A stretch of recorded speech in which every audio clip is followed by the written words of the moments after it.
Hi, this is Gerald Salenti. It's Wednesday, August 9th, 2017, and here are some of today's trends in the news. On the market front, down over there in Asia. Nikkei down a good bit, over 1%. Remember, go to boom bust on RT, and here I am on August 8th, 2017, talking about Japan. So no surprise, and you can see where this is going, particularly with Abenomics turning more into Ponzenomics. Over there in Europe, markets are down there too as well, with CAC and DAX, boop, down over 1%. Here in the States, the Dow is down over 80, closed down a bit, NASDAQ down a bit, oil up a bit, gold up a lot. So what's going on? Well, the big news, of course, is North Korea. President Donald Trump warned North Korea on Tuesday about facing fire and fury if North Korea delivers more threats against the United States. Remember, this is a country with a GDP around the size of West Virginia. The sanctions they put on them, they're going to hurt a third of their foreign revenue, which is $1 billion, a total of $3 billion. This is a nothing little country. Again, just to put it into perspective, people like Billy Gates, worth what, about $86 billion? Zuckerberg over $50 billion, Bezos, Buffett's. Look at the numbers, these guys, 70, 60, almost $100 billion. And this is an entire country whose foreign revenue is $3 billion, and you're threatening them? And they haven't invaded anybody. They don't like the cat who's running the show, don't like what's going on over there. Stay out, mind your own business. I don't go into bad neighborhoods. Stay out of bad countries. It's the United States provocation that nobody wants to talk about in the American prostitute media that is driving this, with the massive military drills they're doing with South Korea off the peninsula and North Korea's shores. Imagine if North Korea, China were up in Canada and Iran out in the East Coast near Newport News, and Russia down in the Gulf of Mexico. Imagine. I can tell you what'll happen. Well, they came into our 12-mile limit and we had to blow them up. Yeah, that's what you'd hear. And you know what that would be? It would just be more. That was bullshit. And that's all it ever is, because the defense stocks went up on the good news, man. Yeah, more war talk. Anyway, that's what Eisenhower warned us about, the military-industrial complex, robbing the nation of the genius of the scientists, the sweat of the labors, and the future of the children. Hey, you don't believe me?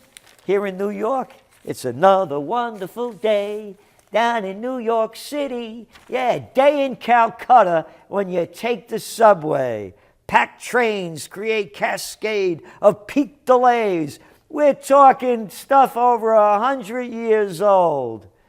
An antiquated system. But we got wars to fight and peoples to kill, I told you. Yep, it turns out the route, the Lexington Avenue line in New York City, is regularly failing to meet its train schedules, especially during rush hour, leading to dozens of trains being canceled every day, and on and on and on. The whole nation's rotting, and we got a bunch of freaks that have been running it now for decades. You call them your Republicans and Democrats. I call them the Bloods and the Crips, murderers and thieves, slimy little boys and girls. Anyway, moving on to economic news. Productivity in the second quarter rose 0.9%, more than expected. Gain of 0.7%. Mortgage applications rose by 3% last week, boosted by a drop in interest rates. When interest rates go up, boom, zam, bop, dop, the economy goes down, only pumped up with cheap dough around the world. Look at that Abenomics I was talking about. Imagine buying a 10-year government bond, paying you nothing. Who would do anything? That guy like you. I'm going to sell you a bond. Loan me the dough. In 10 years, I'll pay you back with nothing, no interest. You're giving me the money because you like me. I'm a nice guy. The government's buying these things. The whole thing is a fraud. Anyway, and again, the interest rates, when they start going up, and I mean more than another 0.25%, they have to go up a bit. You're going to see a big slowdown. Gold. Gold went up. It was at a 2-week low, just hit a 2-month high. And because of what's going on over there in North Korea. And again, gold is that safe haven asset. It's not only North Korea. Look what's going down in Venezuela. You got Brazil. You know, tough times over there in South Africa, one place after another. Not to forget the murder in the Middle East, brought to you by the beheaders in chiefs, the Saudis. The United States keeps selling hundreds of billions of dollars of weapons to slaughter other people. Oil. Oil rose because inventories went down on the crude side, but gasoline inventories went up. Again, we're in that trading range. Nothing more, nothing less. Global growth, again, the trading range is picking up. OECD says the U.S. is set for steady economic growth. UK and Russia appear to be heading for a slowdown. And overall, they're looking at global economic growth of 3.7% in the 3 months to June, up from 3.2% in the first quarter.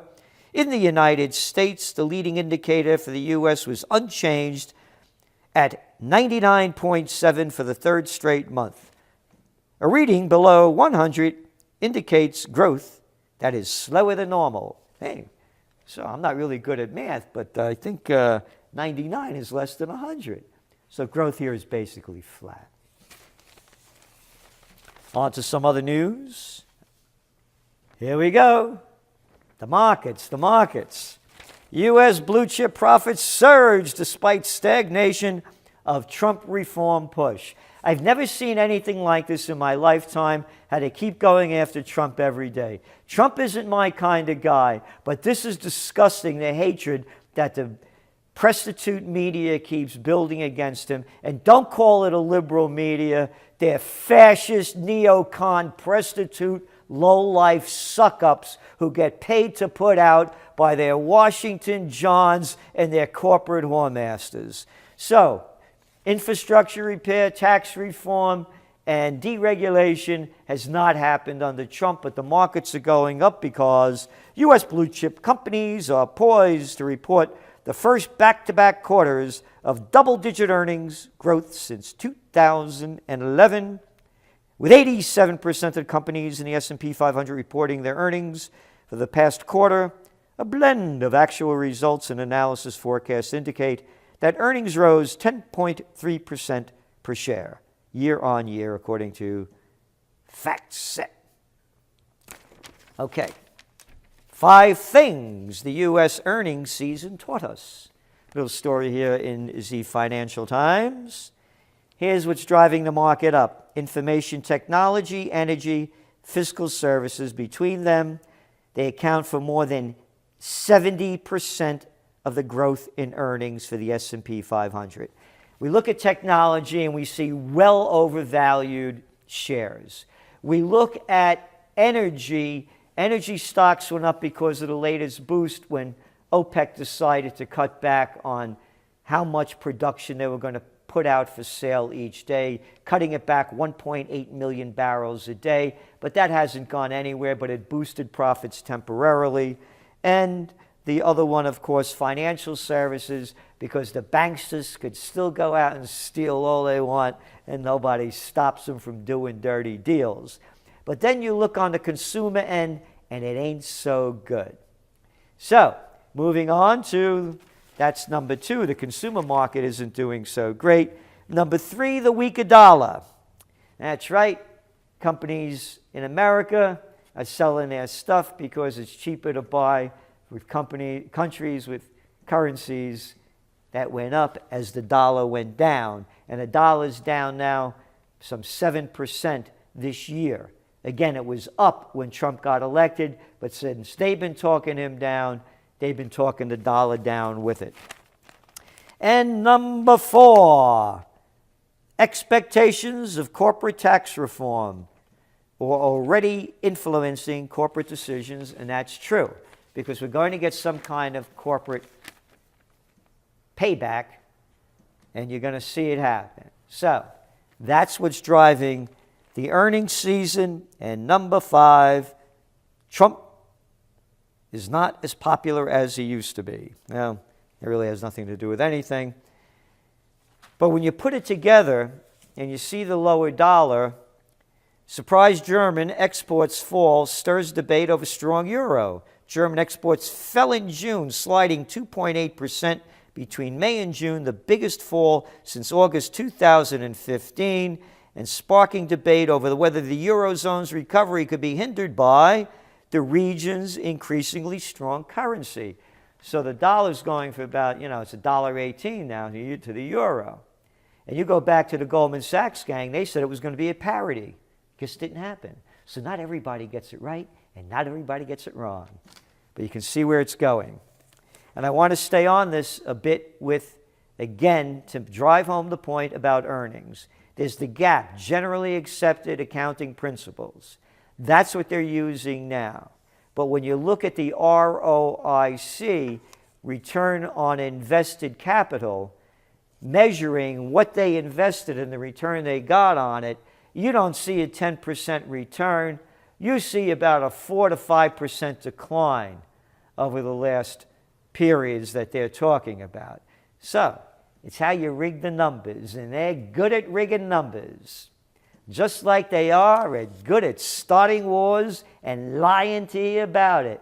Hey, everybody hates Iran. All the stupid people have no knowledge of the history of what the United States did to overthrow the democratically elected government of Mossadegh in 1953. And of course, the toilet paper of record, the Cartoon News Network, MSNBC, more of the same BS. Yeah, they don't report this story. A tiny story that came out today in the Financial Times. Here it is. Britain pressed U.S. to help topple Iranian Prime Minister in 1953 coup. That's right. Britain reportedly asked the U.S. in 1952 to join in a coup aimed at toppling Iranian Prime Minister Mohammad Mossadegh, according to newly declassified State Department documents. The top secret State Department memoranda, including one entitled, quote, British proposal to organize a coup d'etat in Iran, also offered fresh insights into London's assessment of Iranian politics and the threat, you ready for this, to UK interests that led to the August 1953 coup. Oh, a threat to UK interests. Let's see what they were. In 1952, Winston Churchill's government was desperate to regain control of the Iranian oil industry, which Mr. Mossadegh had nationalized the year before, quote, by virtually any available means, including military action. Isn't that nice?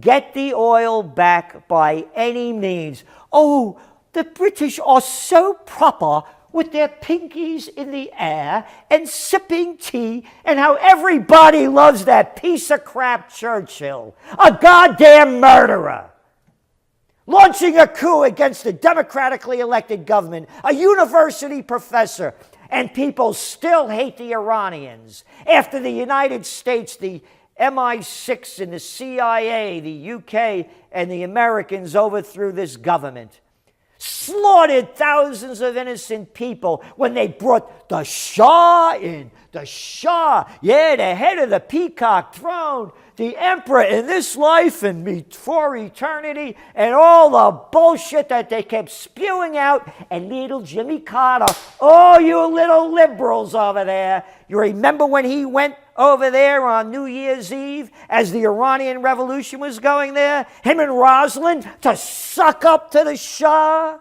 Oh, you forgot that, huh? Read my book, Trend Tracking. I open it up with Carter coming back from Iran after spending New Year's Eve with the Shah and telling the American people that the Shah is the island of stability in the Middle East. Another low-life sellout. Oh, you love those mujahideen, don't you? Oh, no, we call them the Taliban today. Yeah, Jimmy Carter gave you those too. But Americans and most of the world are ignorant to history. They just buy the lies that are being sold. And here they are, sold by the toilet paper record, the New York slime, and the little prostitutes that put out for them. Iran flexes in Afghanistan as U.S. presence wanes. And it goes on. Look at this spread they got here. Mon ami, huh? No evidence, but here's what these little low-life scum, the New York Times, who keeps taking us to war after war. Yeah, you remember they sold us them yellow cakes that Saddam Hussein had, along with putting them in them aluminum tubes to shove them up your you-know-what. Here we go. Iran has conducted an intensifying covert intervention, much of which is only now coming to light. It is providing local Taliban insurgents. Taliban insurgents? Hey, jerk off. The Taliban were running the country. The United States invaded and occupied.